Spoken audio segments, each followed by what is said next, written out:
I made a lava lamp today, and here's how.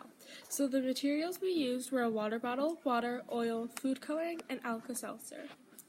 So the steps you need to do. We poured water into a water bottle, and then we added oil. The oil is right there, and it's sitting on top of the water because the oil has more density.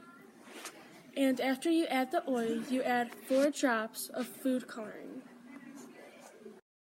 So then we added the food coloring, and then we divided the Alka-Seltzer into 4 pieces and dropped them in one by one. It created a chemical reaction. It also made a heterogeneous mixture. So some of the observations were that the oil separated on top of the water, which is suspension, because the water is less dense than the oil and the oil rises. The food coloring, as soon as we added it, it sat to the bottom. And then when we added the Alka-Seltzer, the food coloring started to rise and mix with the oil and water. The food coloring would sink to the bottom. After the Alka-Seltzer wore off, we would add another piece and the food coloring would rise again. And this happened because the oil and water were still mixed and the Alka-Seltzer didn't